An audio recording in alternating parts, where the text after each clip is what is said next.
WCA has a long and distinguished track record in the States of regulatory policy, talking to the FCC, arguing for things that it thinks are right for the wireless community.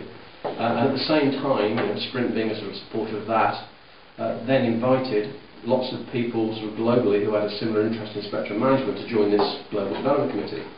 A couple of years ago, I think I sat in a room, there's probably about 15, 20 people in the room, and we had a meeting in Washington the other day. It was closer to 40, so it's starting to pick up some momentum.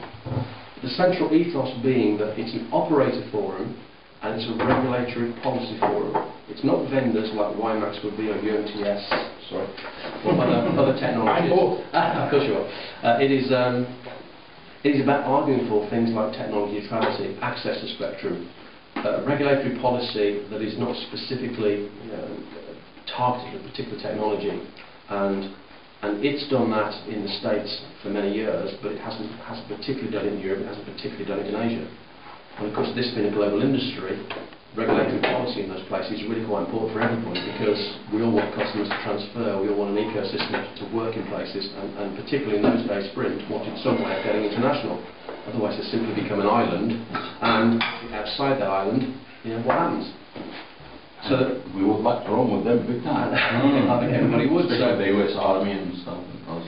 So obviously, what Sprint could do, of course, is just have 28 bilateral meetings with everybody, but that wouldn't be useful even for someone the size of Sprint.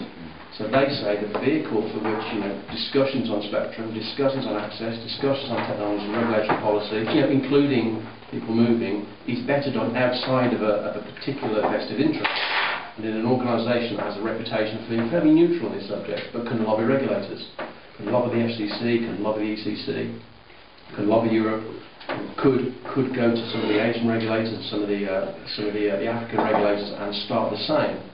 And so that's how it has been born.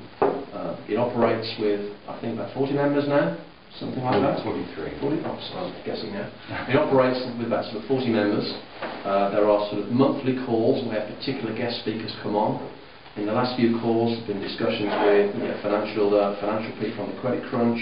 UK Ofcom came on and talked about their approach to regulation. Various consultants have come on about market analysis.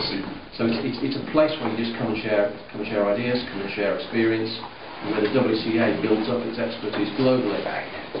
On the back of that, the GDC itself and the WCA can then put position papers in particular subjects in various places with some credibility, and a credibility that the WiMAX forum on its own couldn't carry, because it's known to be a vested interest. So that's the principle behind it. And for those of us that have joined, you obviously, for those that have regulatory experience, you contribute that experience into the tool. And even though I consider myself fairly deeply ingrained in regulation, certainly over here, it is still useful to talk to other colleagues, talk to other companies about things that are happening elsewhere. So even for someone who's quite experienced, having that monthly call and the network of people who are similar mind just becomes a good professional network and a good way to access experience. Now, where it might go is, if it becomes truly global, because I think most people would admit that it's a little US-centric currently, but if it becomes global, we in Europe get a few more members, and a few more members from the other regions, that would be perhaps the premier regulatory policy lobbying group in the world. It certainly is in the States, it always has been.